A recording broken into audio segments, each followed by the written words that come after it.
Hello, everybody, and welcome to the Inspectors. Yay, right here on twitch.tv/gilding Glad you all could be here. Today we're doing a Q&A episode. Fantastic. So, before we get into it, I want to thank Gilding Light for giving us the space and Sirenscape for all the sound music you hear in every single episode that we do. So, you can ask questions in chat, and but first, we will go around and do intros. Let's start with usual order. Crystal. Hello, people. My name is Crystal Fear. You can find me at Crystal_Fear on Twitter and at Crystal Fear pretty much everywhere else. I am typically playing Sarissa Shiog, the Changeling Sorceress, but today I am playing her creator. Adam. Hello, everyone. I'm Adam, Adamus Lamas everywhere else, and I play Rox Boulder, who is a dwarf wizard / cleric. And Vera. Yo, I'm Vera from Vera Says Dragons, just about everywhere on the internet, and usually I play Kane Ekaros. However, today you have me. Yay! Eek! And I'm BC, your mostly friendly DM. So, hey. Gonna start off with a little background to the Inspectors. We're a fairly new show, and I just wanted to give you an idea of where we're from. This is based off of a Waterdeep campaign that I did. I did Waterdeep Dragon Heist for friends. They went through the winter set. So all the background of Waterdeep is based in Waterdeep Dragon Heist. And if you go through the winter stuff, all the stuff that happens in there is sort of our background. Now that's a couple years have gone by, and the Inspectors have come in and with various missing timepieces, as 3 months here, 8 months there, whatever. We're probably, if Dragon Heist starts in 1492, we're probably 1494 at this point, if you need to know about the Faerun calendar. And so, yeah, and I basically just wanted to do a supernatural show, and I was asked, hey, we'd like you to do a show. Want to do one? Sure, here's 3 ideas. And then I was told, okay, this one. All right. And they gave me all these wonderful people you see, and Lori, who can't be with us today, but we'll be back next week for our finale. So thank you. So, any questions you have, please type in chat. But first, we're going to go around, and anyone have questions for me or each other? Or Vera, your hand is raised. Yes. So my first question is, where did you start when you were first inspired by these ideas that you have? Because when I'm creating campaigns, I tend to start with like a middle, and then I make the start, and then I let the ending carry out whenever. So do you try and create a start, or do you try and create a middle when you're working on campaign building? I usually have an initial idea, like, okay, supernaturally things, right? Yay. And then I try to create an end and say, okay, so who's the force that's going to be driving a lot of the conflict? What are the forces working for and against them, and still against the party and for the party, and how many is that, and how do those plan out? So I do a lot of prep right at the beginning, and then everything else expands from there based on what you do, where you go, things like that. Cool, thank you. Yeah. Anyone else? Anything else? I have Crystal? a question. Okay. How many campaigns had you DM'd before Misty kind of dragged you into this one? Let's see here. I had done 2, 3. Full campaigns. I'm adding in one shots and things like that. Full campaigns is 2 or 3. Okay. I've been playing since 1994, and wow. DM'd in the last 3-4 years. DMing, so I've done about 3-4 campaigns, mostly with friends, and then this one, yay!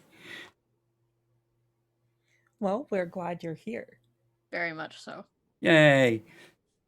Glad to be here. All right. Anyone else? Questions for each other?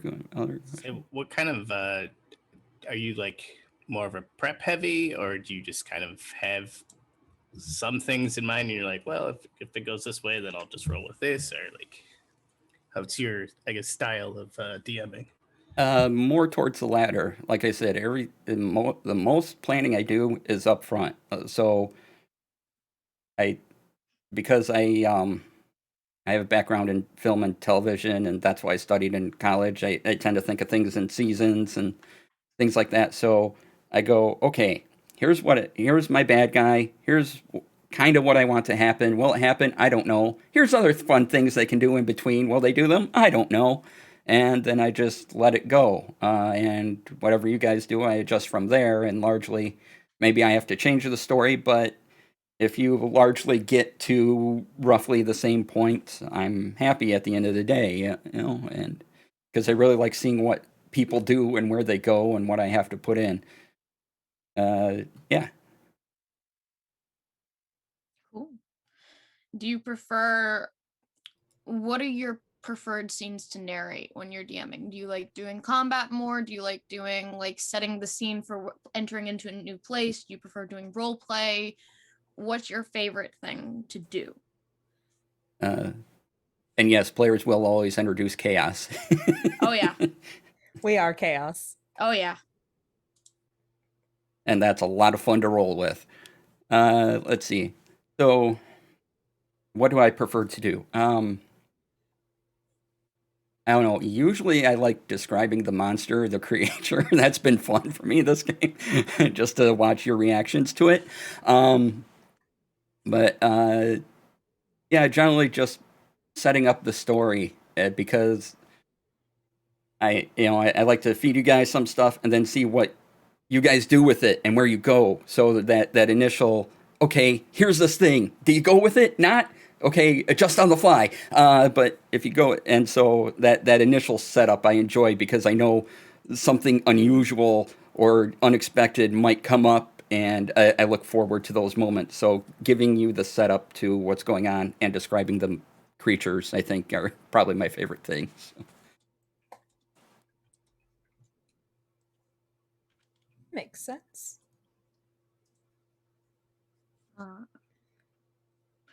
Okay, for everybody, what is something that helps you get into character? And that does include UDC because you have to get into every single character known to God as DM. I guess for me, it's just listening to like druidic kind of music, Celtic stuff, and then I have a ton of like Victorian clothes and stuff like that, and Victorian aesthetic is just my everything.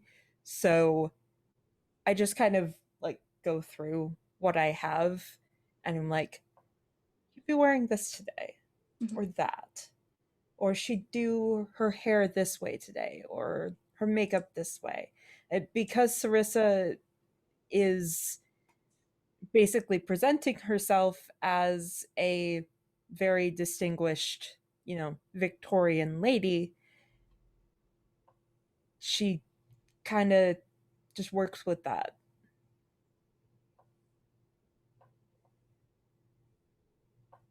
Let's go to Adam. I think voice usually gets me in. I'll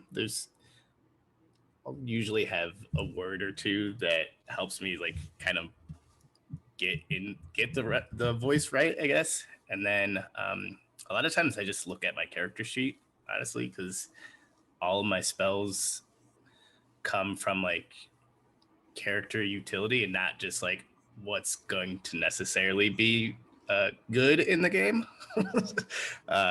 So yeah, I just like look at the spells and it's like, all right, I think Rox would like to use this today for XYZ, and then that kind of just helps me hone in.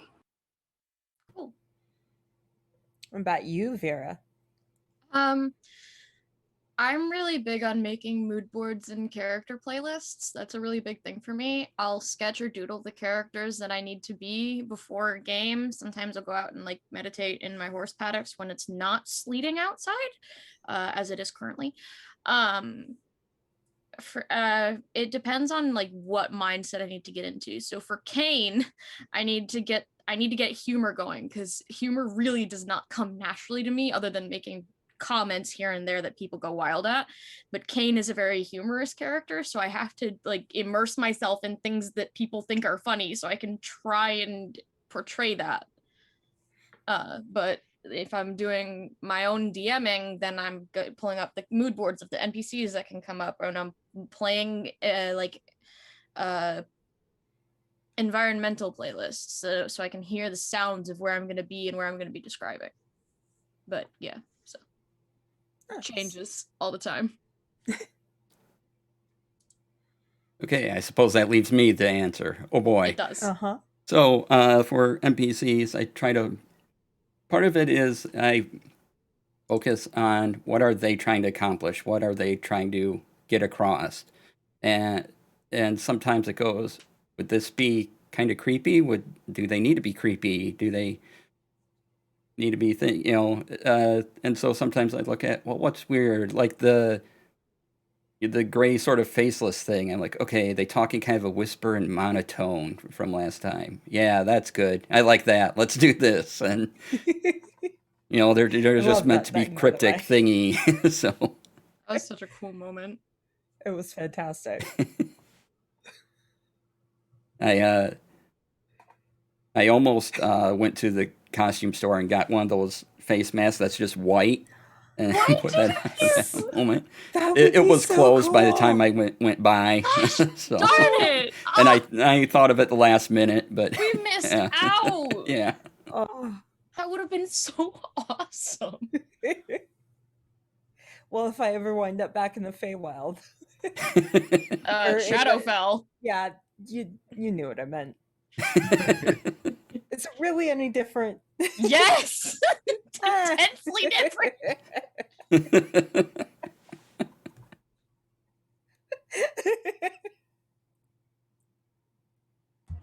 Should we read I think there's a question in chat. There is. Sure. It's from that's my DM / one of my players, Glitch Paladin. Yo, Liz. Hi, Liz. So for all, what's the wildest curveball a player or DM has thrown at you during a game? Oh Lord. Oh, geez. I have stories. But let's go with DC first, since he was last for the last one. Okay, so I one of my first campaigns that I ran was in a system called Open Legend RPG. And I did a campaign which took place between World War II and the Cold War. And there were robots, and it was high technology that didn't exist at the time, but in multiple dimensions and things like that. And so the players were at a point where they were messing with portals, and they found themselves in a situation where they could get out of this fantasy realm that they were in through 4 different portals. One was a nice quiet forest somewhere, middle of the ocean. I can't remember what the other one was. The other one, unbeknownst to them, was the main bad guy's lair filled with the robots they had been fighting. Like, they look in, and there's like 7 robots just working away. The players choose to go in that one. Oh, they chose it actively. Oh no. I gave them 4 options. I'm thinking, yeah, they'll go into the forest, and sure, they'll be in another country, but they can find their way back or whatever. Who's going to go right into heavy danger like that? I was very wrong. So I'm suddenly making up this entire island that they're on. I knew it was a place, an island. But everything they go on, because I didn't want to just kill them with a massive army in there, So I'm planning, okay, now there's a stairway leading up, now there's a secret door, now there's, and as they kept going through this and attempting to get out, and they set off a massive bomb, and originally that was going to be a final battle location, but I dumped that completely, and it was just like a base island of robots being controlled. So yeah, I think that was the biggest curveball I've had so far. Nice. That's definitely a curveball. Yeah. Adam. I think the game I was running, I had characters that were, pairing up, and we're getting kind of close to the big bad fight, and at a certain point, it was like downtime, and they're like, well, we're gonna get married, and this NPC is gonna officiate, or they asked if this NPC would officiate for it. I was like, sure, let me do that.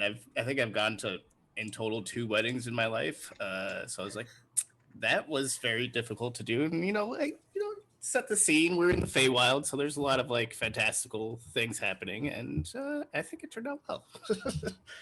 But yeah, impromptu wedding was not something I was ever expecting. Nicely done. Here comes the bride. Here comes the bride. Crystal, when you're done yawning. I'm awake, I promise. I've got some doubts. Yeah, you and me both. Oh heck. So the first campaign I was ever in was a Blades in the Dark game. And there were a lot of twists and turns in that game. But the very last session, we were finishing up my backstory, and the assassins that the prince of the Tgrpgs had sent to either kill me or bring me back or whatever. We started that game, that last session, with our DM describing how a bunch of Tgrpgs who looked exactly like my character had been found slaughtered and crucified and pinned to like churches and all this stuff. And he did this knowing just how much it would throw me, because I put a lot of myself into that character. Mm-hmm. Like, she was basically me with black eyes and a whole lot of magic. Mm-hmm. So yeah, that was a curveball, because at that point in the campaign, I was actually doing really well. Mhm. Like, I was beating people left and right. But my character at that point, when she found that out, she froze. Mm-hmm.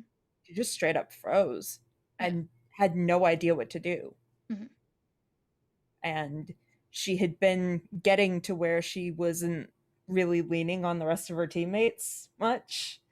And so at that point she had no choice. She's like, okay, what do we do? Because I have no idea. So yeah, that was an interesting one. You don't say. Yeah. I haven't been a player in enough long campaigns to have that many curveballs thrown at me, really, except for 2 occasions that I won't talk about because the DMs were terrible people. But when I'm DMing, I have 2 stories, and I'm going to just throw my players under the bus. So at Hidden Blue Pants and at Holy Harrowing, hi. Holy Harrowing comes to me for a campaign. I want to make an awakened cat monk. So then became Mimble. And Mimble herself, this character, is the biggest curveball I have ever experienced in my life, because I swear she has dove headfirst into the throat of so many monsters and then killed them from the inside that I just... And then there's the time that she went onto the cursed chandelier to jump onto the head of the evil person hosting the ball. Like, Mimble herself is a warning for curveballs. So, Holy Harrowing, thank you. And the other one was actually a one-shot. It failed to be a one-shot, as every single one-shot I try to do is. I had made... They were in a dread plane, trying to truly exterminate the creator of the dread plane, the dread lord of it, because it was starting to infringe upon the material plane and send everything out of balance. However, in that dread plane, there were 3 dark deals that I made, each one tailored to one of the characters' backstories so that I could try and tempt them. Well, we get to the one that's tailored for the monk, and the barbarian player, after it's described, it's if you kill that which is closest to you, that which you treasure more than anything, you will have the power to avenge all that you have lost. So it was tailored to the monk, whose entire civilization had kind of been banished and destroyed. Well, the barbarian player suddenly turns and looks at me, Hidden Blue Pants on Twitter, and goes, I need to make a wisdom save. And I'm like, what do you mean you need to make a wisdom save? And they go, my character would take this deal, but I, as a player, know this is a bad idea and I don't want to do it and I don't want to be biased. So I want to roll a wisdom save to see if my character takes it. They rolled a 1. Oh no. And what did they love most? What did that character love most? But the party's bard. It went exactly as terrifying as you imagined. The other 2 party members did manage to escape the dread plane, but now the barbarian is stuck on the dread plane in a mindless rage until she can kill the bard. Oh no. So yeah, Hidden Blue Pants, if ever they are added to one of your campaigns, prepare for chaos. I love them. Fair. They're my little sibling. They're the best ever. Seriously, add them to your campaigns. I'm not kidding. You'll never have a player put as much thought and attention to weaving their backstory into your world as either Hidden Blue Pants or Holy Harrowing. Freaking incredible. All right. Anything else you guys love? Otherwise, I do have a couple questions that came off at Twitter. All right. We have... I'll make sure I'm getting the name right. Chaos Chris. Hey, how you doing? Hey, Chris. Question for PCs. What was your main focus when creating your characters? For example, are they made for the fun of it or with a particular story in mind? Oh, heck. So with Sarissa, I... and this feels nuts saying it now, but with Sarissa, I made her in like 2 days because I was told this campaign was coming up and I needed a character, and I was already in 2 other campaigns and my brain was kind of fried at that point.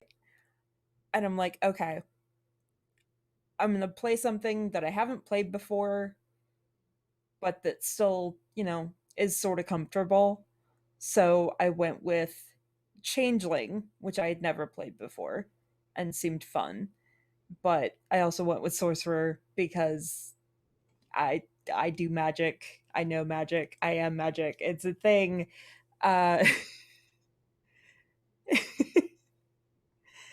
So I kind of went with that.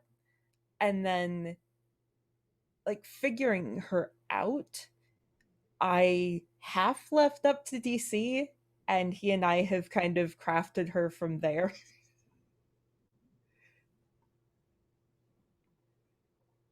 The ultimate winging. All right, as Chaos Chris Yep. says in chat. Yep. That's exactly what happened.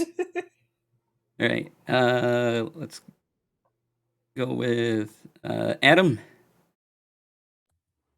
Okay. Yeah, I think I usually like to start with I guess, class and race that would have like fun pairings, and then honestly, I usually come up with like pun names and kind of build the character out from there, along with like the spells, and like I'll come up with a background and it's like, all right, what's the ultimate way to do this? And that's kind of how I make all my characters. So I don't really have a story in mind. I just come up with a name that's funny to me, but probably not to anyone else, and then just go from there. But I love Rox Boulder. That's a great name. That's a Yes. fantastic name. It's really cute. Like it's just an endearing name. Like you hear that and you're like, I want to know that character. They sound fun. He's loosely based off of Fox Mulder. Yes. I have It's an no idea X-Files who I kid. that love is. that. Did you say you had no idea who I that have is? no idea who that is. Oh man. I don't Okay, watch. I don't watch things. I don't. This is I- like You, 90s you television and I are at its going best. to binge X-Files because that's blasphemy. Oh my god. Adam, I was born in 95. All right, well, fair. Vaguely fair. It's the X-Files. Everybody knows the X-Files. I'm sorry. We're gonna binge it. It's You can fine. attempt to It's revoke fine. my nerd card, but I will stab you over it. Might be worth it.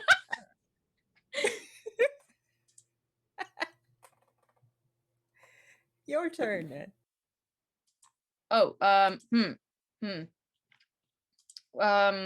sorry, which question was this again? I was so busy thinking about rocks now. It was off Twitter. So, what was your main focus when creating your character? Are they made for the fun of it or with a particular story in mind? Kane is different from how I usually make characters because usually all of my characters are made with a story in mind. But when the time came that I needed to make a character for this campaign, I had no ideas. I was totally tapped. I was in the worst depressive creative funk that I'd been in a really long time. So I wasn't even sure what to do. So I just said, okay, we need something different. We need something that's going to break me out of this funk. We can't do anything I've ever done before. We need a total divergence. So nothing grimdark, nothing angry, nothing creepy, eerie, and no cool witchy people because it needs to be something different. I can't fall into my old patterns.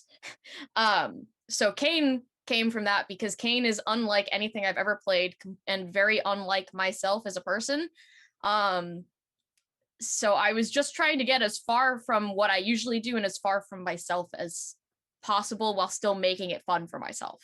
And that was Kane's process. Awesome.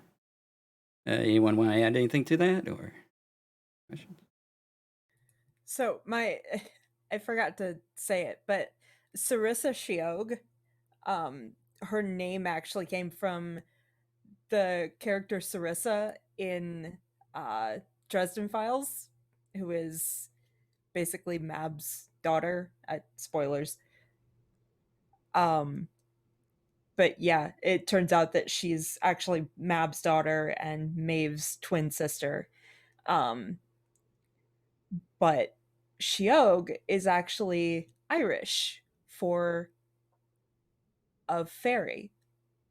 So she's just Sarissa of the Fae. Awesome. Nice. All right. Suddenly so much is clear. I say that while I speak bits and pieces of Irish Gaelic, so I knew Yeah. Shiog. The moment you said Shiog, I was like, from I session also speak a bit of Irish. yeah. So like from session 0, I was like, Yeah. And Chaos Chris asked a question for me. What's the worst pun you've endured? Oh, there's been so many. There's Oh, so no. many to pick from for this campaign. You Yeah, have that'd be so tough. many options.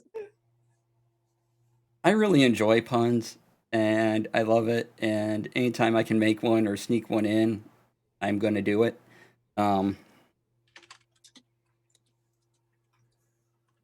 So I don't remember a worse because I love them. They are all great. DC, I'm telling you, one day play a game with hidden blue pants because just puns. Puns. Yep. The two of you together will be terrifying, but the world will probably prosper in puns.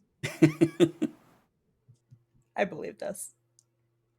I mean, there's been points in previous episodes of this campaign where I thought of a pun, but I had to wait for you guys to get somewhere in order to have it go off. And so it's just in the back of my head for like a month or weeks. I'm like, okay, are they going to get there yet? Nope, not time yet. And then I'll go.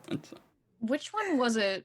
Which one did he use with the oobleck that had us all like dying? Oh Which my one was that? god. Because I remember you said it, and you either said it right before the fight started or right after the fight ended, and we all just lost it. And it was so I good. don't remember. Sometimes I remember just say either. things and they just just flow. That was not planned.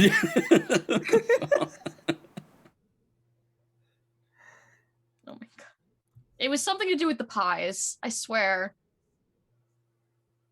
It had to be. Kudos to you on your puns, DC, because like Yes.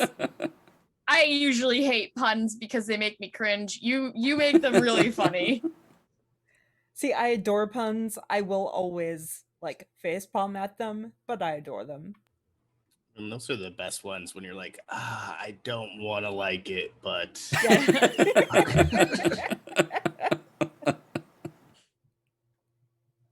Chaos Chris, the punning is coming. Indeed. Yes. Always. I really enjoyed the hand puns everyone did in chat and then our Oh my god. like first episode on Gilding Line. Oh my god. Those were that delightful. Killed me. That was fantastic. Oh. That first episode was a wild ride. Yes, it was. You have no idea how many people after that game just sent me quotes that either all of you guys did or sent me quotes that I did. Like they have no coin purses with which to shop. I got sent that by like 5 different people, and I'm just like, yes, I know. I couldn't think of anything else to say.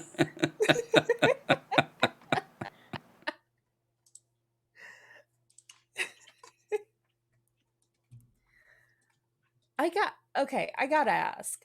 Okay. When we left off for that 7 months that we, just life kind of happened, did you guys ever think that we just wouldn't come back to this? Oh yeah, I did not think this game was going to happen again. I was really bummed about it. Oh. I was looking for ways to make this continue to happen. Yeah, I had some doubts, but I mean, we all kind of like stuck together in Discord and kept chatting. So I was like, we're probably coming back somewhere. But Yeah. I love you guys way too much. I'm like, no, this is not going to end. I will drag you guys back if I have to. That energy in you was very apparent. I was a little afraid. I was so excited when we got the message that we were gonna get back to it because I love all of you guys and I like playing off of you guys creatively. I really did not think we were gonna get back to this point. I was really I'm a pessimist at heart. Like, because of everything that happened last year, and especially, losing the house and everything, I'm like, I have no idea if we're ever going to get back to this. yeah. And yes, Chaos Chris, I'm very glad we all did. Yeah, definitely. Yes, I'm very glad to bring entertainment to the internet again in this form. Yeah, it's nice. I love it. Yeah. And big thank you to the audience and all our supporters. You really appreciate Yes. it. It's been wonderful, really has. So please like, subscribe. Do all- Yes, please keep us here. Yeah. Keep We putting have so many puns in the chat. plans. We Yeah. have so many plans. So many. First try. First try. I don't even know how that started. That was all you, chat, as I far have as I'm no concerned. idea. I don't know either. Was that a thing here on Gilding Light before we got here, or what? Nope. I No? just saw it during our first episode, and it just kind of filled the chat. It was that and hand puns, so I'm like, Oh, got it. okay, Yeah. this is where we're going. Excellent. I gotta give you a hand, man. Never again. Never again. I'm done. That's it. My pun career existed for 10 seconds. That's all you get.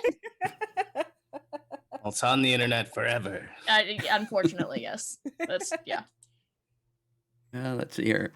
You have our friend Ttrpg Gifts, aka Robogoblin. We know that person. We know. Has 3 questions for us. Oh my. So, send it over Twitter. Question for the cast. What is something each of your characters holds dear to themselves? A token that is very valuable to them. Ooh. Ooh. Robo-Goblin coming at us with the hard shit. Right? Huh. For Sarissa, she has and none of you guys have seen this yet, but on her back, she actually has a tattoo of the glyphs that she inscribed on the gravestone for S3's friend. I don't remember right now what they mean, but they were something that her parents insisted that she get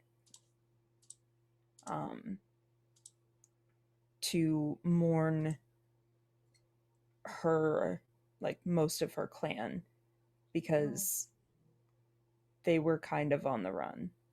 Gotcha.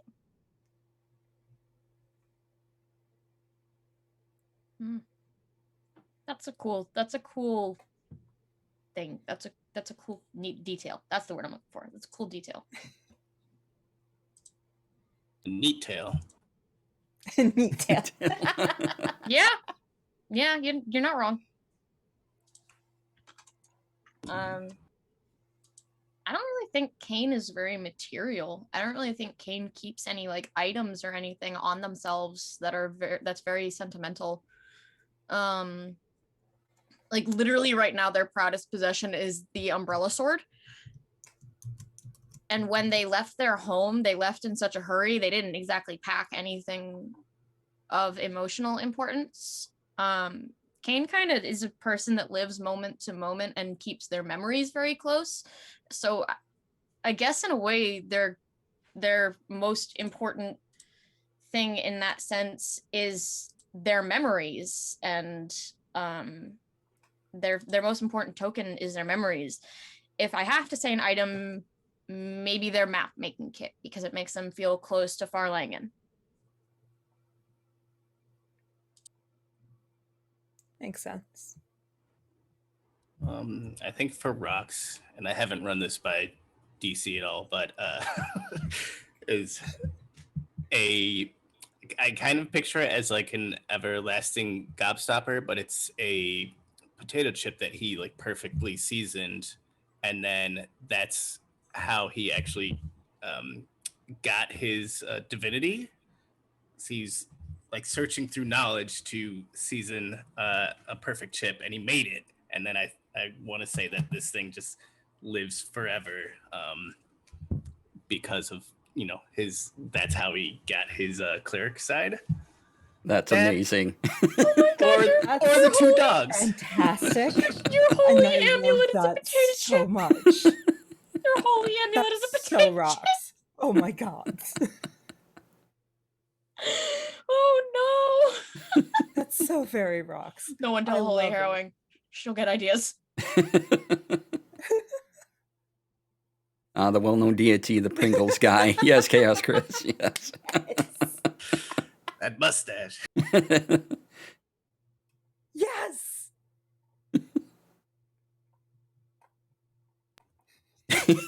Okay. There's more questions, I swear. Okay, another question for the cast from RoboGoblin. What are the similarities that you and your characters have? Oh heck. I mean, oh wow. Like Sarissa is a lot of me. Like I'm still new to, playing TTRPGs. So most of my characters I make are a whole lot of me. But like she's a goth, I'm a goth. She's a witch, I'm a witch. She hates the sun, I hate the sun. I relate to that. Right? Yeah.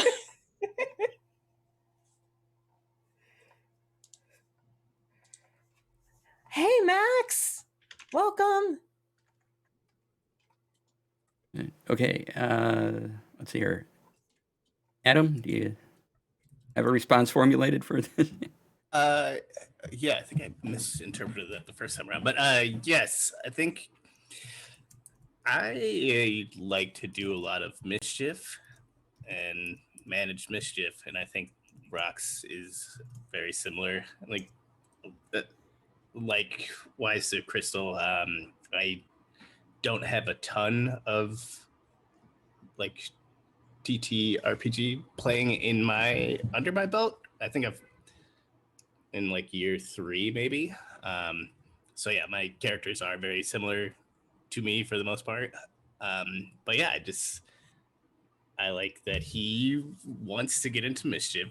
He's very loyal to his companions, and yeah, I think that's kind of some of the similarities we have.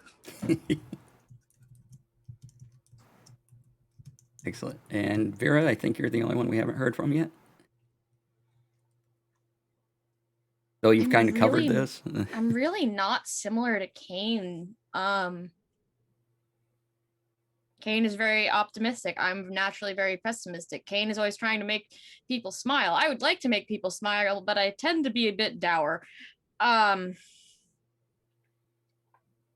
make me smile. You're an outlier and therefore cannot be counted.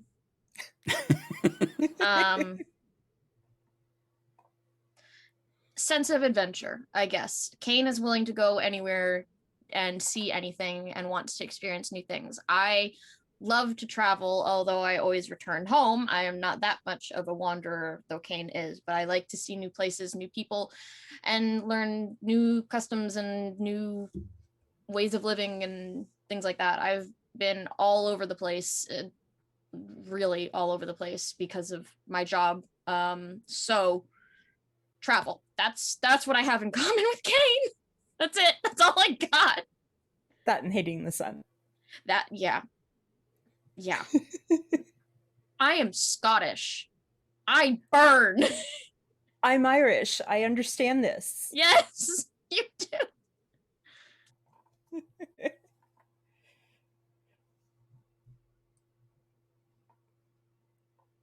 I'm just pale. It's my lighting that makes me look a little oranger than everything else.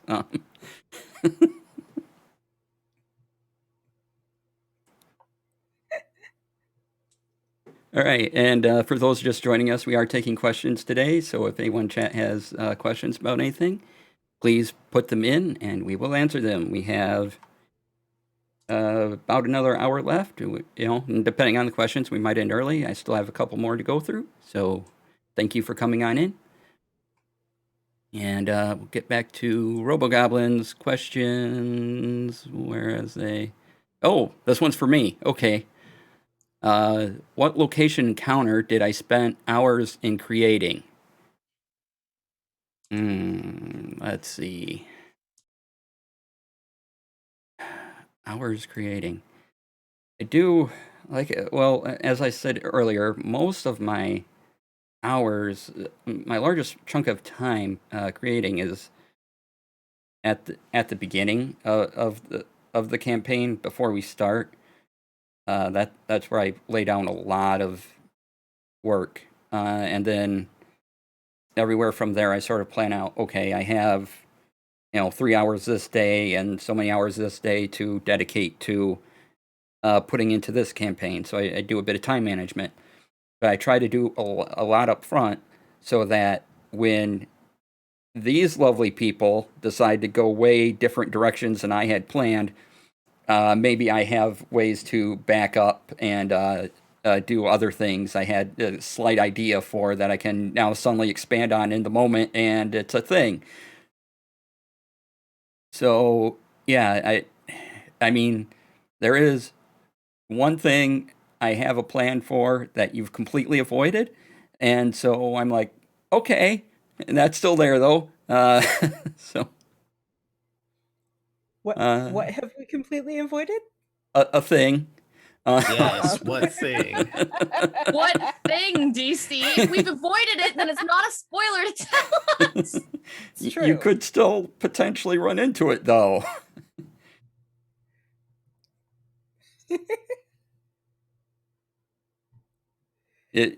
When we get to the conclusion of this sort of story, and if you haven't gotten to it, I'll be glad to tell you. But Yay. right now, That's exciting. and that's fine. It doesn't bother me that you haven't gotten into it. I feel like that was you lying. I don't trust like that. I don't trust like that. Also, hey guys, look at chat. Look at a Yep. certain username that just showed up. Welcome. Hey Blue. We Though, may have been talking about you just a little bit. let's see. So yeah, I will say this: there was an episode, probably 2-3 episodes back, where I only had 10% of that planned. The rest of it was all on the spot. I just didn't have time. I'm like, well, this is sort of happening, and here you go, and go. And then the rest was just all, you guys carried it so well, and I'm like, okay. And so I really only had about 15, 20 minutes worth of stuff. Maybe. Always so nerve-wracking going into a game. You're like, I am not ready. Yeah. Yeah. One of the things I did learn, having gone through a couple of campaigns, is how much I need to, how large of a sheet of paper I need to take up with notes to run 2 hours, 3 hours. Like, I can run again, most of my prep is done before I start the campaign. So I spent, I have a half page of notes, and that's lasted me 3 hours before. And rough notes, not even very detailed, because I'm familiar with the story beats I want and what I think the players might be going for. And I just go from there and hope that everything fills in and that they don't go for the deadly area filled with evil robots that they could have completely avoided. But yeah, so that's anything there. All right, DC, I really want to know your answer to Blue's question, though. O- Like, I okay. need this. That's a very good question. I need this answer. What's my favorite NPC that I can actually discuss without spoiling ongoing campaigns? Okay, so there are 2 that I really, really like in this game. Yay. One hasn't been seen on Gilding Light yet on any of our episodes, and that's Benny the Minotaur, Benny! I miss Benny so much. who just says "yep" a lot and agrees with things and is so just He seems filled so with a done. sigh in his heart constantly. He's so done. Take him out of the oven. He's done. So yes, Benny the Minotaur, who runs a security agency within Waterdeep that eventually we'll get back to in this game, so you can all experience Benny. The other one I really like that we have seen is Tonic, the Warforged. Yes. I had a feeling. And Tonic came from a... so the campaign I mentioned where the players went and fought robots, that's where Tonic started. He was a little bit of an earth elemental that got combined with one of these robots that the players actually like scienced up and smashed these two things together. Now his name was Tonic because being an earth elemental, I just called him Jin for short, and so the players thought Jin and Tonic would be funny. And so Nice. I bring Tonic into various things now, and now Tonic is a Warforged. That's so cool. I love them. how your two favorite NPCs are my two favorite NPCs you let us see. Although Lucian also holds a special place in my heart. Yes. Yes, another thing is, while Lucian isn't a direct NPC I've used before, the Tinsdale Forthright name is one I've used before, and the basic concept is they are a very rich family who collects weird and unusual things, and whether that brings them fortune or ill will is kind of up to that particular game. So I tend to use that double last name quite a bit and carry it through to various campaigns. So Adam and Crystal, have you guys DM'd before? I've never DM'd, but I will say that my favorite NPC from this campaign has been the chariot driver. I thought you were gonna say Oh. S3, and I was gonna go. Second favorite. I The love that doll. She's so fantastic and so creepy. I adore that so much. I know. I love her yeah, too. Kane doesn't. I do. Yeah, no, the chariot driver is just so sassy, and I love it so much.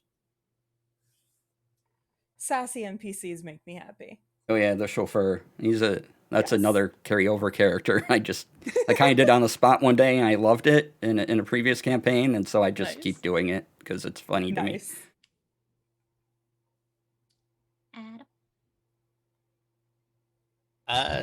Yeah, I mean, I would say those three are probably my favorite of the groups. Sassy NPC is always fun. I think Tonic, just in that like childlike wonderment he seems to have, or they seem to have.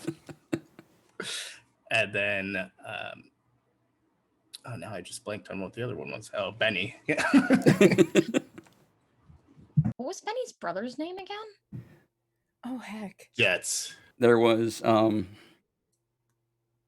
want to make sure I have it right. It was There's a few, right? yeah. Three brothers. Yeah, there's three total, and they're all half brothers to each other, even though they all look alike. Mm-hmm. So it was Reinhardt, Benedict, and Federico. That's right. I love those names for Minotaurs so much. Those are great. I have a question. Yes. The military one shot ish thing that we wound up doing, where did that idea come from? Oh, this is the game I missed, wasn't it? Oh yeah. Yeah. Oh crap. So okay, so I really want to do an entire campaign that's players in mechs and fighting kaiju. But That'd be beyond very that, cool. So there's that idea. And I'm like, okay, how can I D&D people in mechs? And they're going to different dimensions. So here's these ideas for these different dimensions I have, right? And so I really captivated by mechs and things. I love me giant robots. Yeah, I just really wanted to do something along that way. I'm like, okay, that'd be cool. And then I just built from there. I'm like, okay, so how can this work with a person and a robot where the robot thing is clearly going to be more powerful than the player? Well, let's take away some of the player's abilities and add it only when they're combined to the robot, so that you have you have sort of a regular person, even though there's many different species there, and kind of what skills you had were dependent on what seemed reasonable for a being to have. But once that, if you just kind of took away the natural magic of a D&D being and put that into a robot.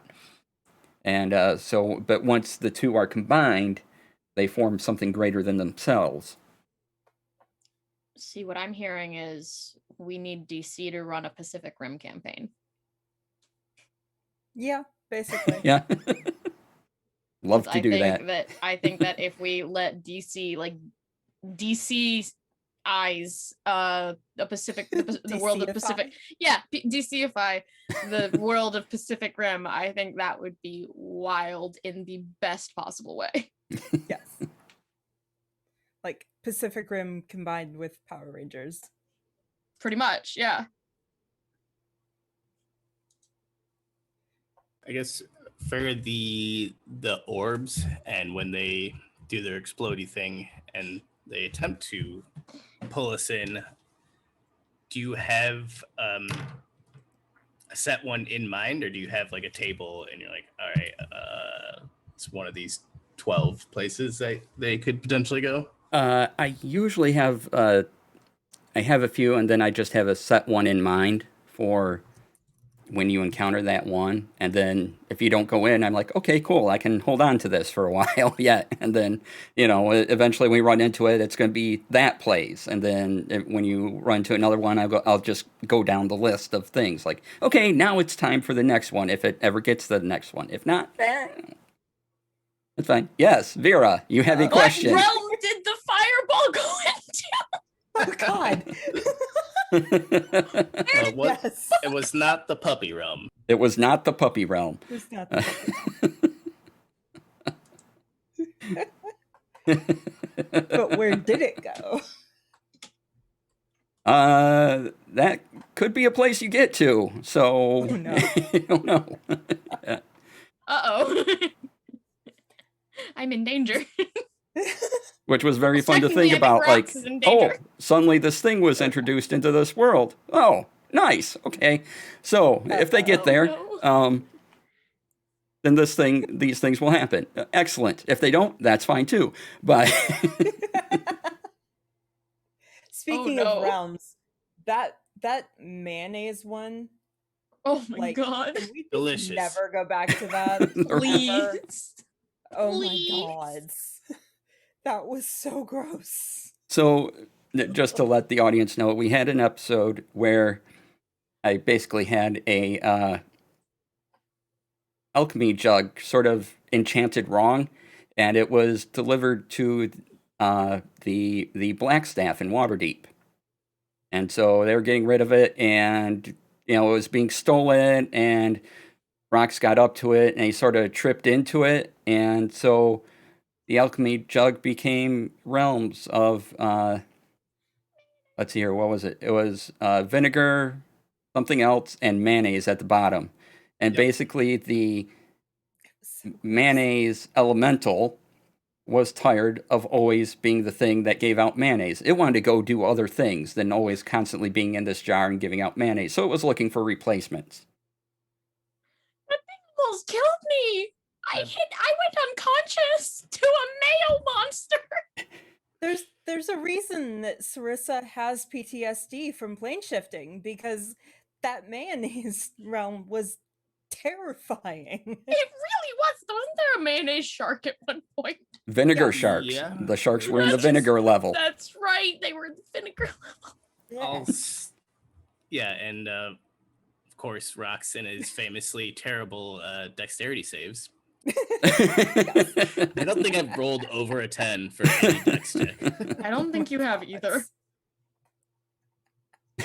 It's you with Dex and me with Wisdom.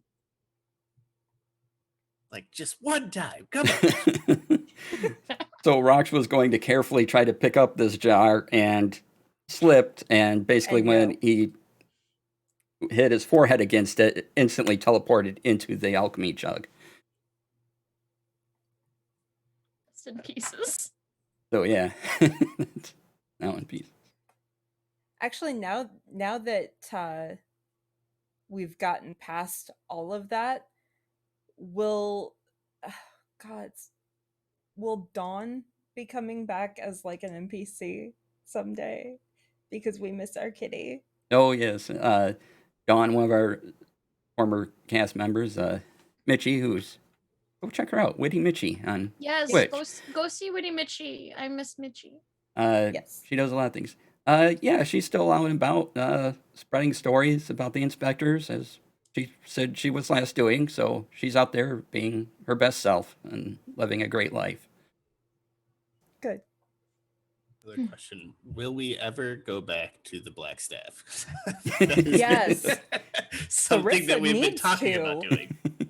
Sarissa needs to, because Sarissa's going to go learn magic from her. That's entirely up to you guys if you want to go back there or not.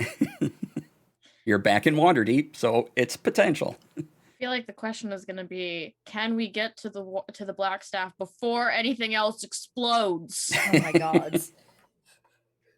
So many explosions. DC, I love you. Don't get me wrong. I don't trust you as far as I can throw you. I really don't. So every time you go, I'm like, doubt. Doubt. Press X to doubt. The player will remember this. Because those are the faces that I make when I DM, so I know. I know. Ask Blue.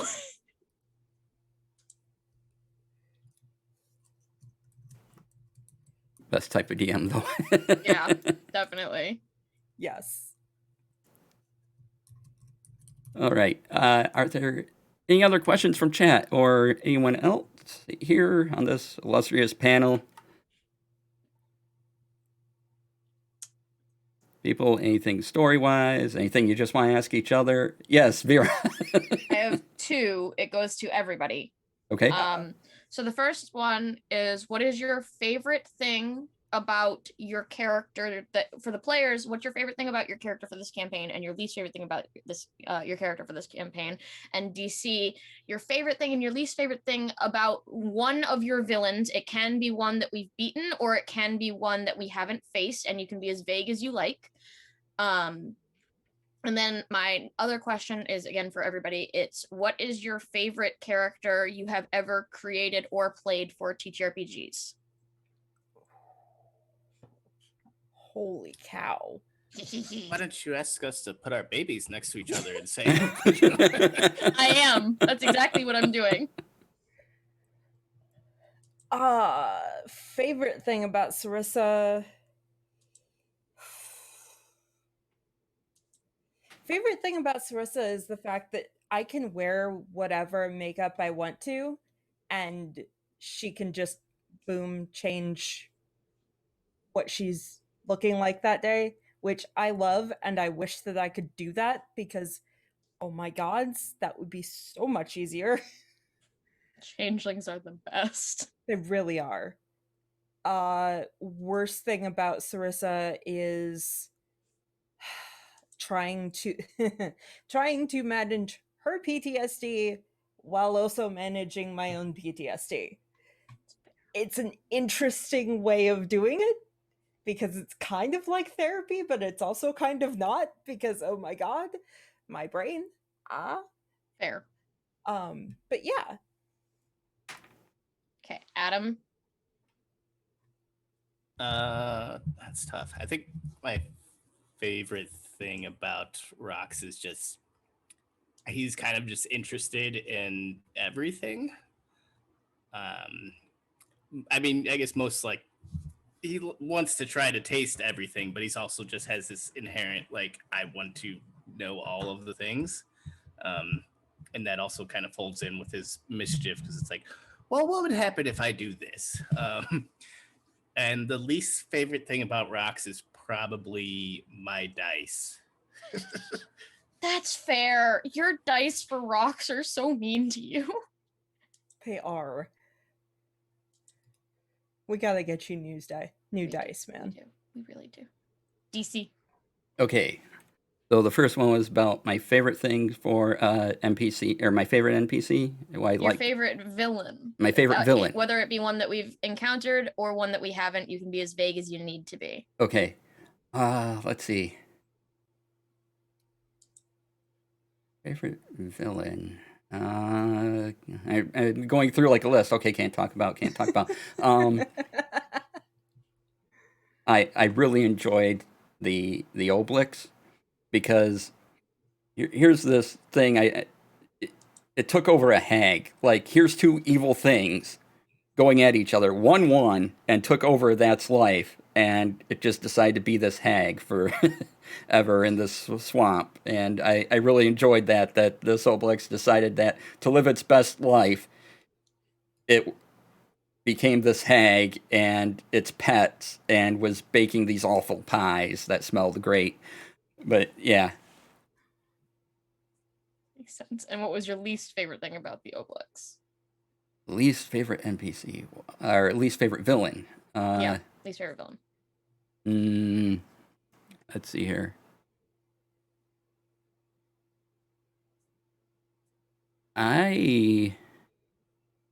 Okay, so we talked about him a bit, but haven't gone to him yet. It is, let's see here. It's Scraps, the were-rat. That thing's just a jerk. Oh.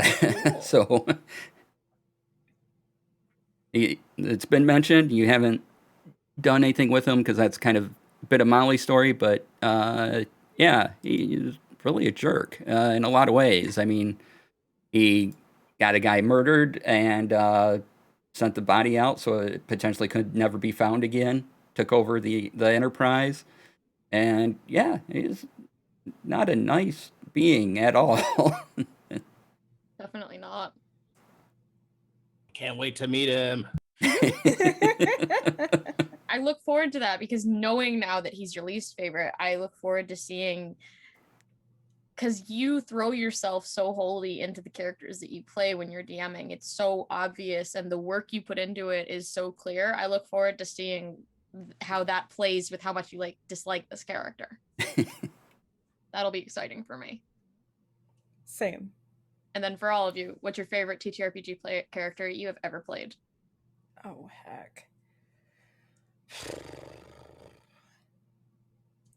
I mean, okay, Sarissa's definitely getting there because I'm having a wonderful time exploring her whole story. But I will say that Evany is still my favorite, and she's the character I played for our Blades in the Dark game. Just because, God, being able to play what was basically a chaotic neutral character in Blades in the Dark, which is already kind of a grimdark sort of thing, was kind of fantastic because she wound up in service to a demon and was completely fine with it, winding up ripping out people's spines. Holy crap. Why not? Fair. It was fun. I would love to play an evil character someday. Just do an evil campaign. I would. Yes. I am down for that anytime you want to. Because oh my god. Maybe I'll let that be the campaign that DC makes me do. Or the one shot that DC makes me do. We'll see. Yeah. But to change things up in order, DC, what's your favorite TTRPG character you've ever played? Oh, again, it's like, looking at all your children going, but I I think, love how you guys hesitate, where it's like me in my brain. I know immediately which character it is. He is my absolute favorite. He will always be my favorite. I haven't played him in 3 years. I will probably never play him again, but he is my favorite. But yeah. I think my favorite would be my very first D&D character. This was so Advanced Dungeons and Dragons 2nd edition, my very first D&D experience. 3rd edition wasn't even out yet. And it was a forest gnome illusionist named Saurus. And he had this long white beard and bunny rabbit red eyes. You know how rabbits get those red eyes? Yeah, he had the same type of eyes. And one of the first things he did with his party was and he got another character to help, but he convinced the other wizard that he had a magical talking rock, and it was just a rock. So that was fun for me. That's so cool. And just the chaos I could cause with illusions was fun. I think illusion magic is fascinating stuff. You should make him an NPC that we can run into. Yes. Yeah. That'd be cool. Yes, That'd be really cool. He does appear in a one shot I've written and ran previously and other things, so he's a lot of fun. Because he carried over from that campaign into another campaign, which went through 3 and 3.5, and eventually his story was he went on and started a wizard school, and because one of his things was talking tales, so I have this one shot which takes place in said wizard school. So that sounds really fun, and I want to hear more about that one of these days. Yes. Adam, favorite TTRPG character you've ever played? You cannot get out of this. I'm holding you to this. I mean, it's kind of tough.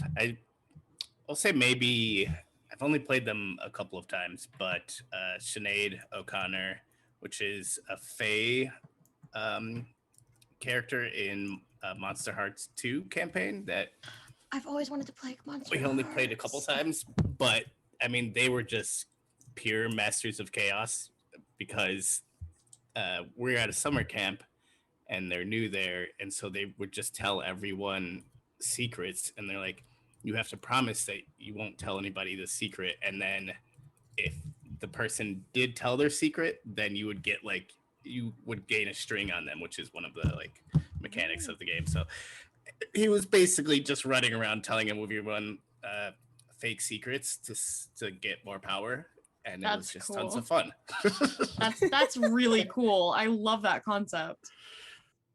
And then they also stole everyone's cell phones because they were locked into one room. And I was like, oh, we're going to do so much fun things here. I love that.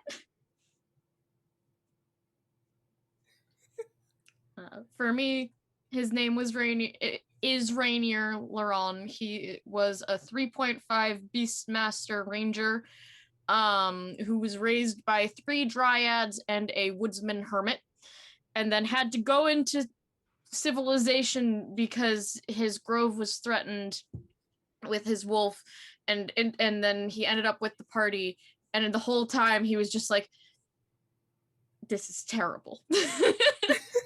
Until he ended up with a massive crush on the rogue. And then it was just even more of a disaster because Rainier didn't know how to people. So he was like that unsocialized dog. So he didn't trust you. He would growl if you came too close, but he wanted to be friends, but he didn't know how. That was how I played him. So he was like a jerk with a heart of gold. And then he realizes he has emotions towards the party's ranger, and he's like, oh no, this is no. It was the best moment. How do I do that? Because it was literally it was the moment of oh. and that was a big part of why he ended up staying with the party, because there were several points where he was like, no, I don't want to do this anymore. This is insane. Because it was insane. There was an aboleth, there was a cult of monks, there was a golem, there was a flesh golem, there's that campaign had a lot going on. Sounds like it. A lot. It was wild. We have a question from Tony in the chat. All right. Question for DC. When it comes to the ideas for the game, where does he get those wonderful toys?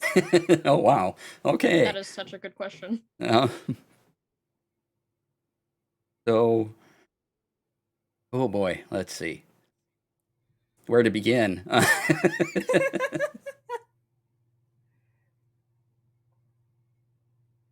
A lot of stuff is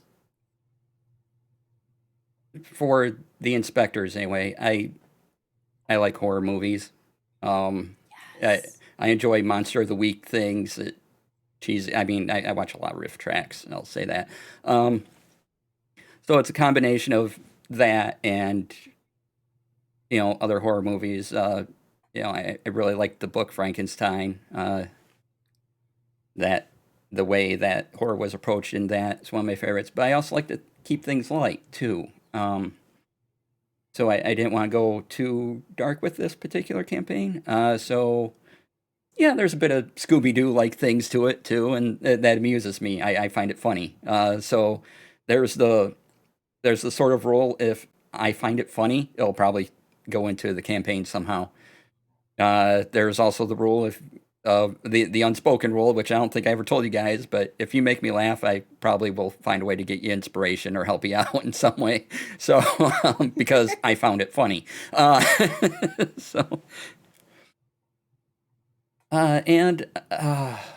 I really like silent movies. I watched a lot like Buster Keaton, Charlie Chaplin, that kind of inventiveness.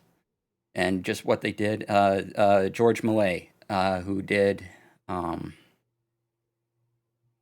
can't even think of his stuff. He did a lot. He did a very experimental guy. And so seeing those sort of techniques and ways that they approach story and things like that, I like that. And I take a lot from that. Trip to the Moon is what I was thinking of. The image you commonly see from that particular short is the rocket ship in the moon's eye.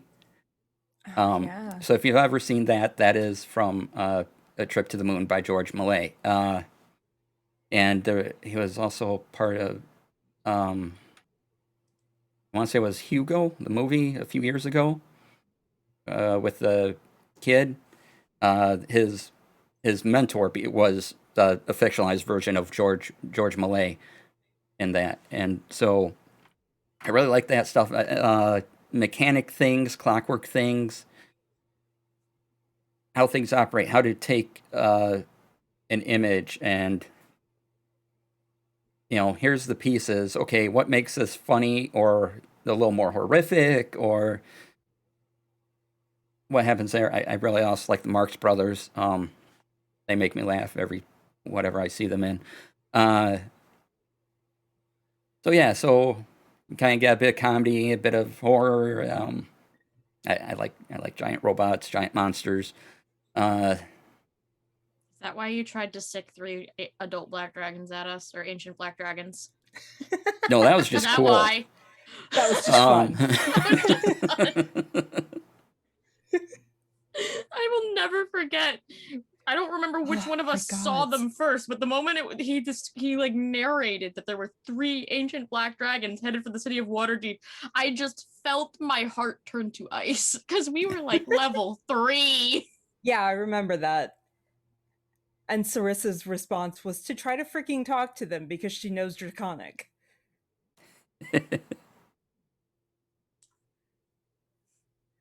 mean, what else are you gonna do in that situation, honestly? Yeah. You're level 3. If you try to poke the dragon at that point, you're just gonna die. Yeah. That's a lightning fast delete by the mods. I don't know if anybody's looking at chat there. Well done, mods. I was not looking Well in chat. done. I was. Yeah. Yay, spam bots. Anyway. So I don't know if that completely answers your question, but that's where I pull a lot of stuff from, and just everyday things. Like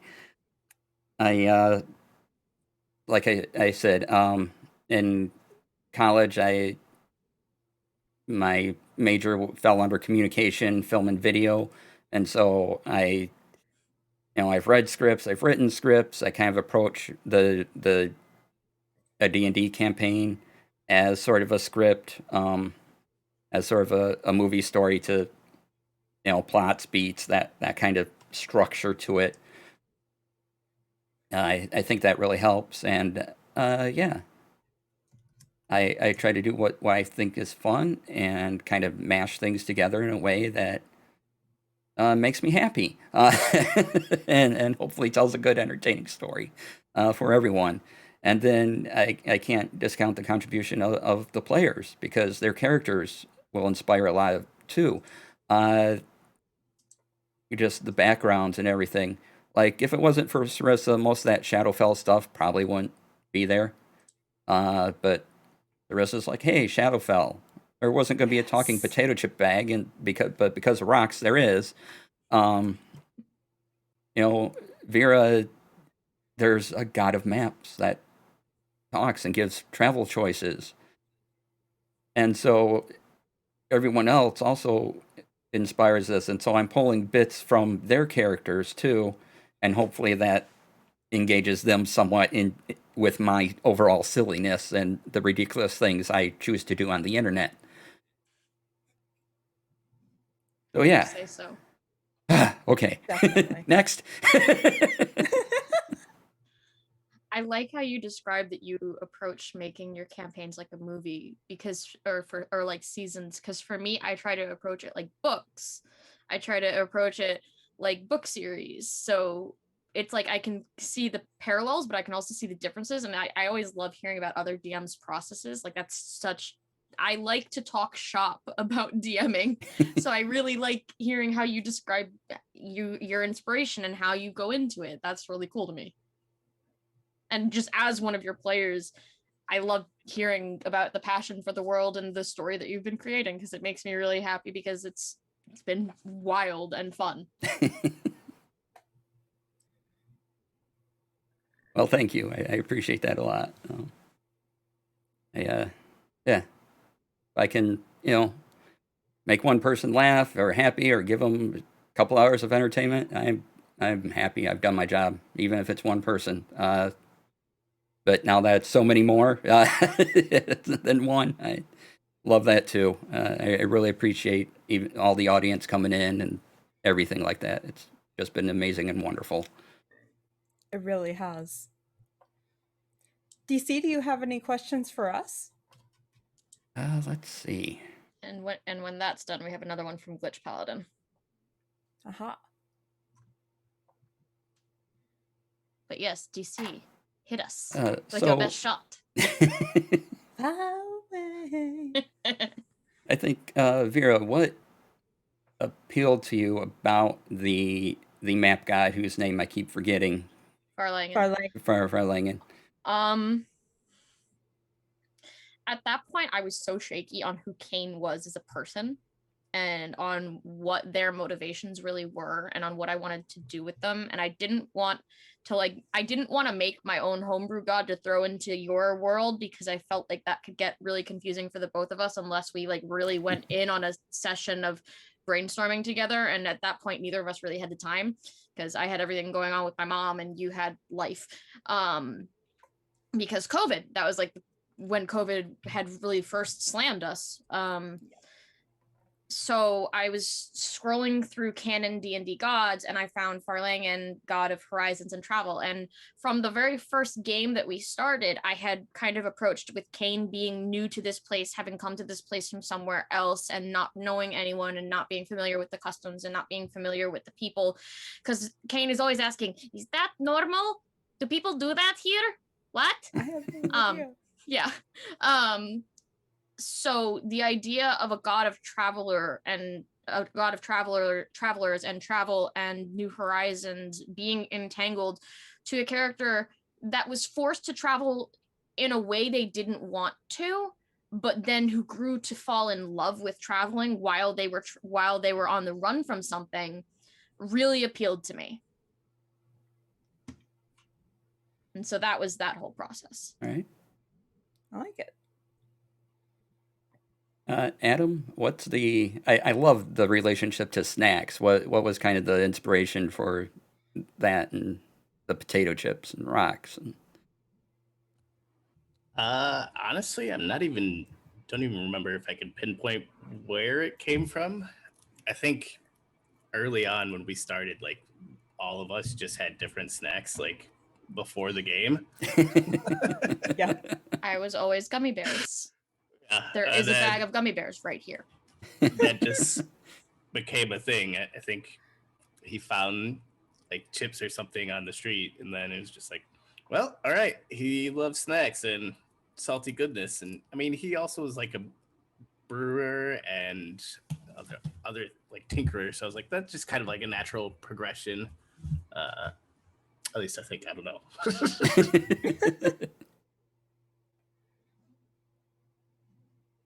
Okay, I love it. Crystal, as a fellow fan of horror, what kinds of horror do you like? What would you like to see or kind of touch on that we haven't quite that Sarissa would go through? Again, we would do it a little lighter than normal, but is there something we can sort of tug on that would be interesting to you? Oh. As somebody who just loves everything about the Shadowfell in general, I don't even know. Like, my favorite kinds of horror is ghosts and possessions. So anything more with ghosts, she's absolutely gonna love. I do want to talk to you at some point about maybe finding her a goddess and maybe it being the Raven Queen, just because. Yeah, sure. Whatever you'd like to do. So, Just because. or a wholesome possessed doll, right? Yeah, exactly. I adore that doll so much. And I can't wait to find out what it actually is, because you saying that it's a combination of celestial and fae just like trips every interest in my brain.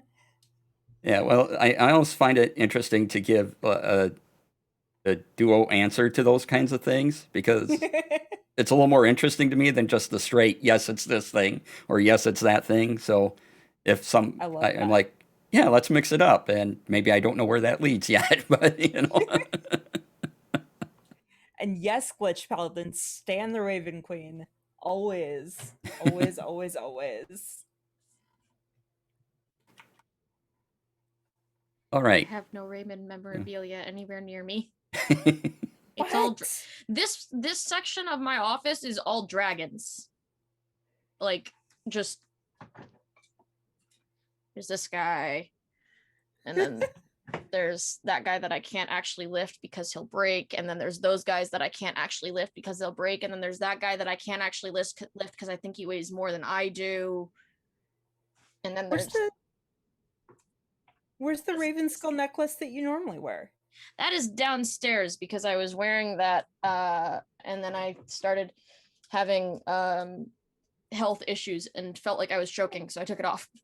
Oh. Yeah.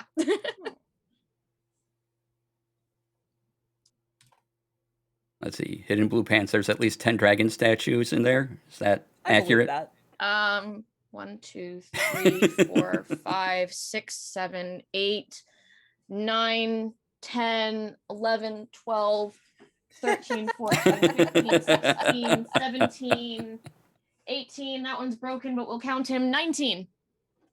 You really do say dragons. Okay. I really do. I just have a dragon egg. I don't have any dragon eggs. I'm missing something in my collection. This needs to be activated. Oh, and I'm wearing a. This is a dragon. I should make you a dragon egg. I love making these things. You should definitely make me a dragon egg. I can do that. Okay, and we had a question from chat. Glitch Paladin asked one. Hopping off of that Pacific Rim thing earlier, what would be your dream fandom thing to base a game off of? Movie, TV, books, etc. Oh. Dresden Files. No question. I adore everything about that series, especially because Butcher, like, I don't know how, but he is amazing at writing magic. because he actually writes it correctly and does it in a way that like actual witches were consulted. And I love that. So yeah, I know that there is a Dresden Files RPG out there, and I'd love to get into it at some point.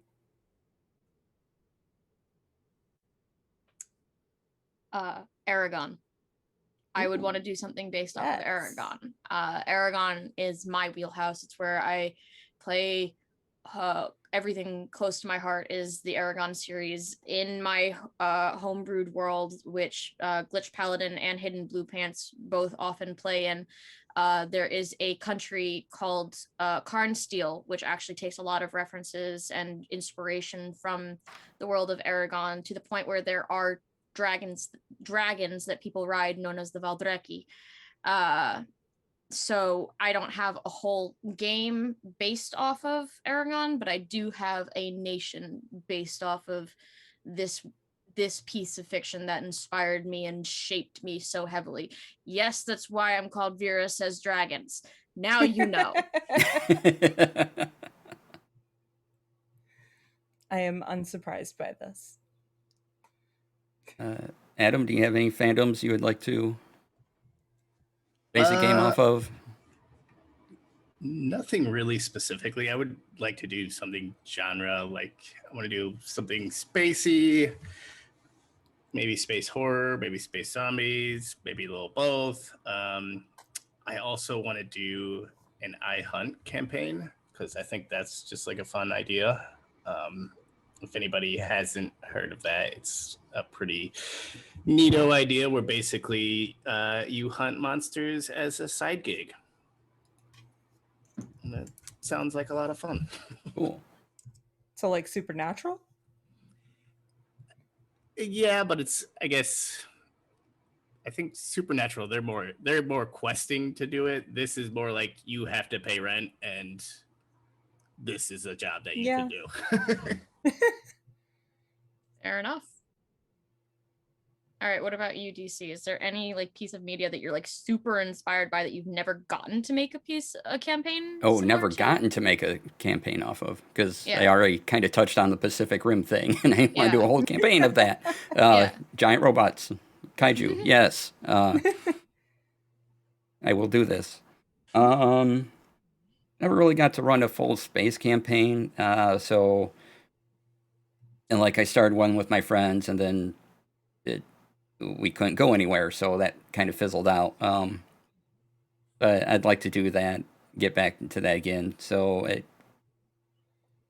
I kind of mash a bit of kind of Star Warsy, a bit, lean more into that, and not actually be Star Wars. Admittedly, I would like die to be in a Star Wars campaign. But Not run it. I don't want to run it. I want to play in it. But that's space campaigns.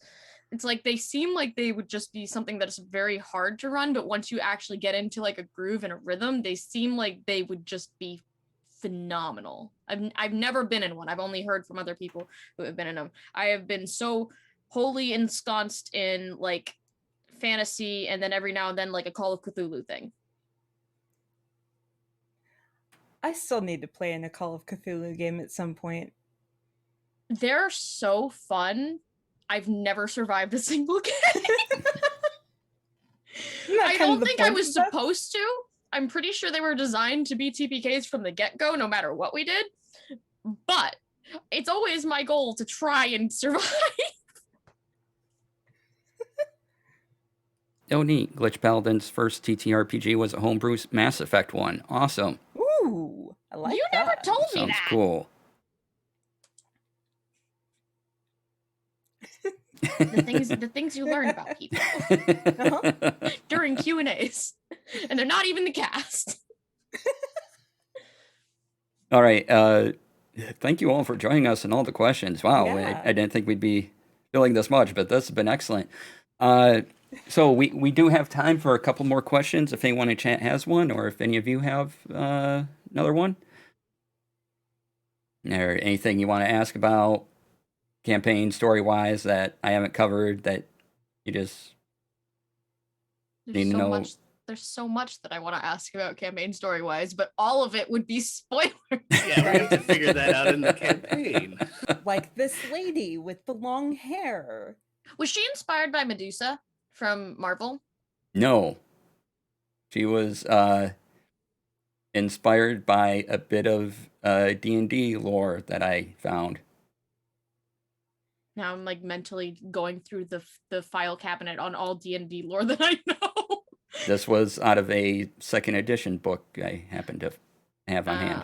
I've got like 2 second edition books, and I doubt it. I Wait. doubt that it's in either of them. And it's sort of a side thing mentioned, and I'm like, oh, that's interesting. Oh, what if I did this with this character? Oh, what I did. So it's like this little segment of, maybe a sentence or two of a person, and I just like, oh, that's interesting. I can tie this in. And so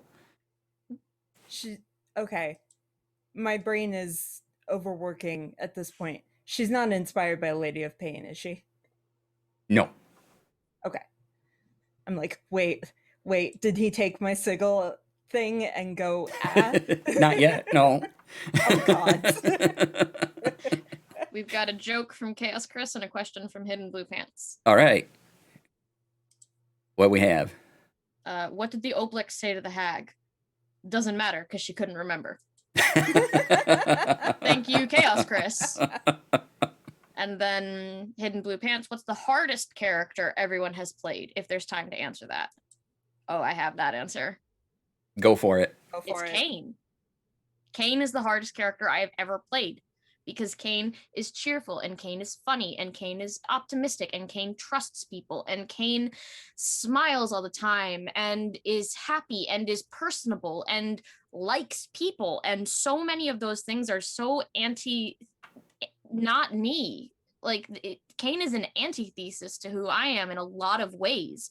So getting into Kane's headspace is incredibly hard for me. It's really, I do better with the grim, the serious, the creepy, the eerie, the pagan, the wild, the hermits. That's my preferred wheelhouse. So playing Kane is so hard for me, and the only reason I'm able to stay in character as Kane as well as I am is playing off of you guys, because I'm able to try and use everything your characters are doing and saying and sync that into my brain, and for some reason with you guys I'm able to figure out what Kane is like trying to say or do. I have 2 different versions of Kane. There's this version of Kane, and then there's a version of Kane that's in a Curse of Strahd game that's completely different from this one. So this iteration of Kane is nightmarishly hard for me to get into sometimes. There will be days when I wake up on a Thursday and I'm like, oh my God, how am I going to get into that brain today? But I manage it sometimes, most of the time, kind of. So Kane is the absolute hard. This particular iteration of Kane Ekaros, is the hardest character I've ever played.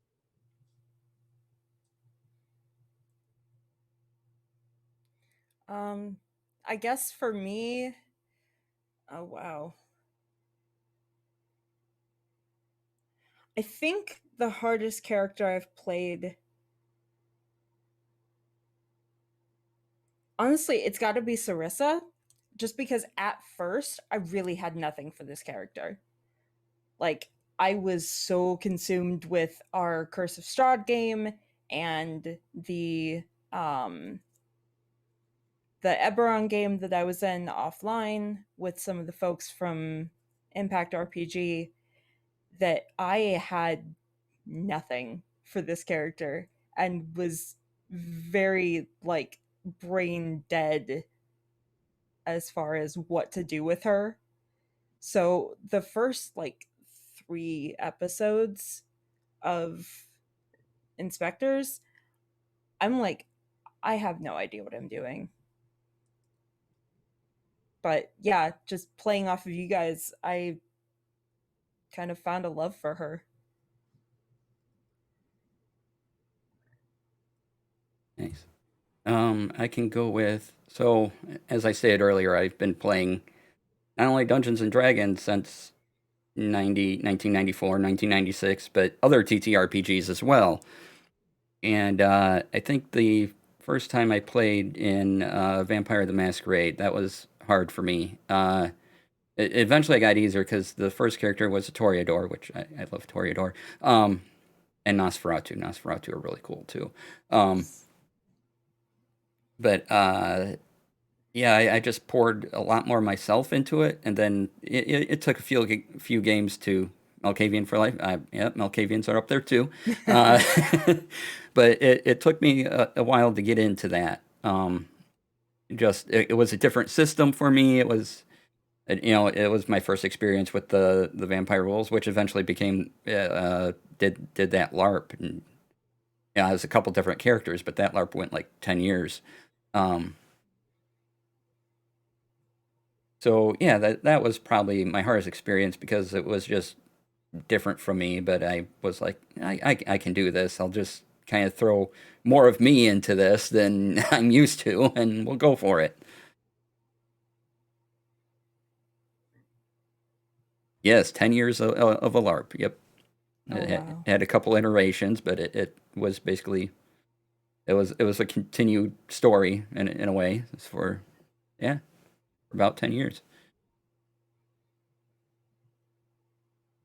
Yeah, Adam, I think we haven't heard from you yet on that question. I think it would have been my first character. I mean, I joined in late on the campaign. It was a great group, but when I joined, we were in a dungeon, and we stayed in a dungeon for like months. So there wasn't like tons of role playing, and then we kind of disbanded after that. But I played a ranger, and I was just terribly bored because there's nothing you can do. You can like shoot an arrow and you have like 2 spells, and I was like, this is the worst thing ever. So that would be my I guess hardest character, because I couldn't find the fun in playing that. Makes sense. And going back to my vampire character, my Toreador, working with that ST, that became and because did a lot of big plot for the game with them too, and that became a very fulfilling role playing experience for me in the end, even though it was difficult for me at first. So yeah, that was kind of awesome. Nice. But yeah, I definitely get the going into a dungeon and then just being there and like, how do you relate? Yeah. There. Yeah, Okay. it's a little rough. Yeah. Anything else? Got anything else? Otherwise, we should get into wrapping up soon. We can take one more if anyone's got it. We have enough time. What can we expect for season 2? Season 2. It all depends what you do next week in the finale. We haven't even finished season 1 and you're asking this question? Explosion, baked goods. Have you noticed that pies are a Other things. recurring theme? Why are pies a recurring theme? Why Because does pies are pie keep wonderful. No, why do pies keep happening? This is like there's been pies involved in major plot points like 4 different times. What's going on? Well, in the back of my head, there's always a little bit of like Rox Boulder influence with the snacks. I'm like, I like pie. Pie sounds great right now. So, and honestly, I haven't even been keeping track. I'm just like, yeah, pie. I have a note in my notebook. It's like pie again? Pies? Tony says, has anyone asked about favorite pies? Oh, lemon meringue Ooh. or pecan. There. Peanut butter pie. Oh, yes. Yeah. I have Um, peanut butter pie Oreos. I need to go eat those. That sounds amazing. Oreo pie. I think I might be in the pecan or the apple. I like a few. I don't really have like one that's ranked above the others. You know, a good apple pie is just awesome. It really is. I mean, pumpkin pie, but that's usually just Yes. one time a year. So yeah, if it weren't for rocks, there probably wouldn't be as much pie in the So it all Or, has but to do with because it- Adam and Rox's backstory. We're gonna So find because out that Rox was in trained my by, brain, like, it, Strix. yeah, in my mental roadmap, it's like rock, snacks, pie, and so it just kind of connects, and so I'm like, pies are great. You're not wrong. And so when I need something, it'll usually be a pie. It's my go-to. Okay. That's fair. That's fair. But we can make pies more of a thing. That's good. Sure. I don't like that I just gave you that idea. I mean, you had a I do. mayonnaise monster. What? Now So- we've had the player will remember this, but now we have the DM will remember this.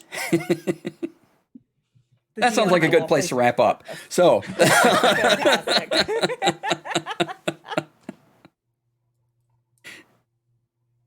thank you all for joining us. We're going to go around, do our outros, and where people can find all of you. So let's go around in our order. Crystal. Hello, people. My name is Crystal Fear. You can find me at Crystal_Fear on Twitter and at Crystal Fear pretty much everywhere else. I am pretty much only here on every Thursday playing Sarissa and finding more pie.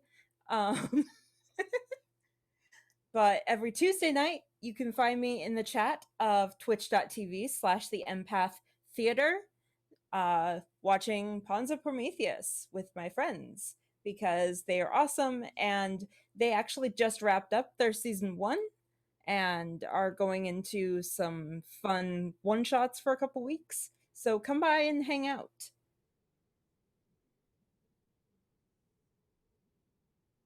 All right, Adam. Hello, I am Adam. You can find me at Adamus Lamas on all the socials. Every other Tuesday, I'm on Graham's channel, which I believe was Grahamlandia. We've got just started a campaign the other week.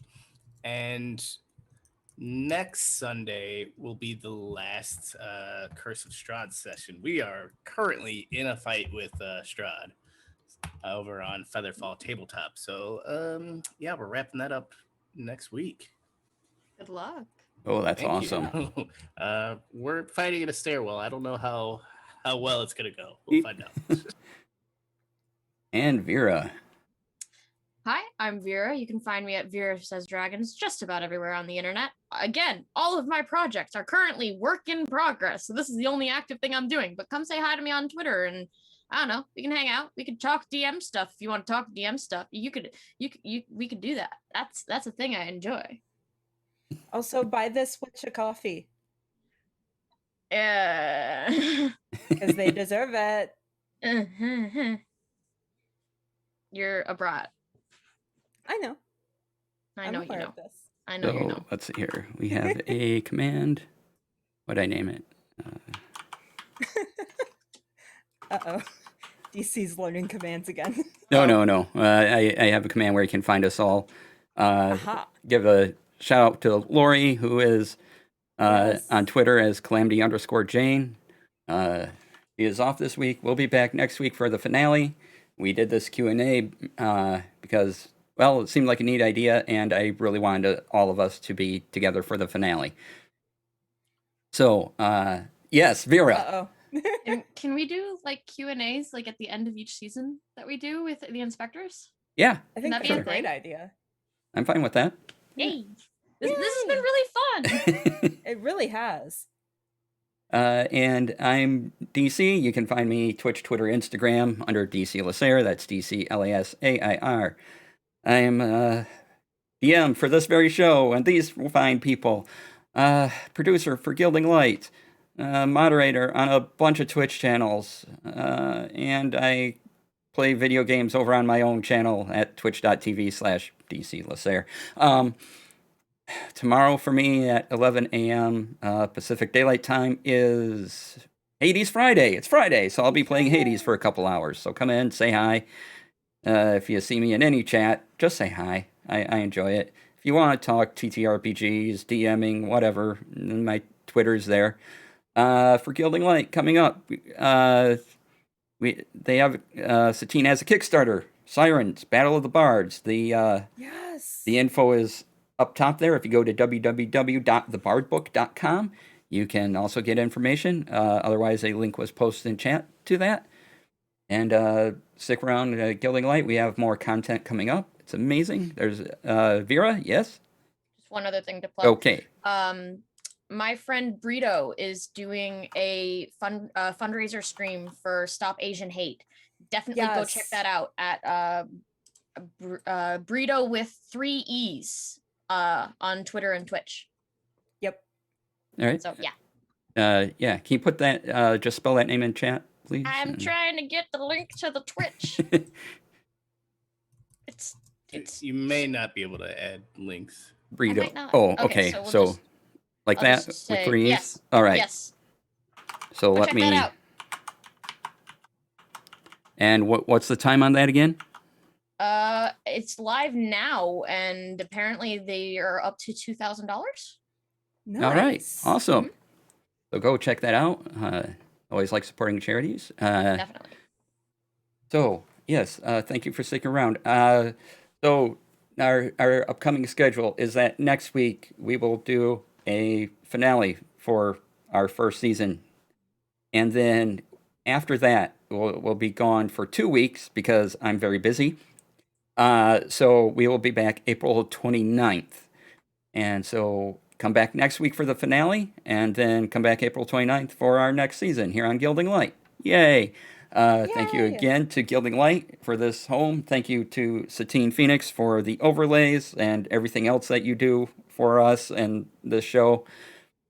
Thank you to Lucha Bear for my background and the background you see in this season. Let's see here. Thank you to Sirenscape.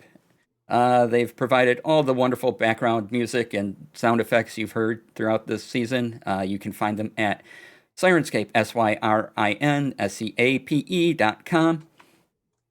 Oh, I think that's everything and everyone I need to get through here.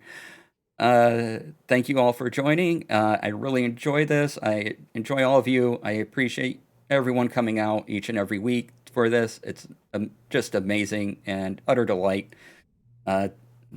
Love seeing what my cast does and putting up with my weird things that I do, and I will continue to try to find ways to do strange things on the internet. So I think you're the one who has to put up with us. Yes, that.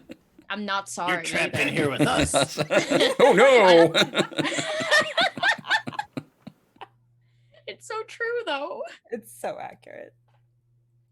So, thank you all so much for joining. Please be kind to yourself, be kind to others, Yes. and we will see you next week for our finale. Season finale. Okay. Yes. That is all. He's not Goodbye. serious. Bye. Love you guys.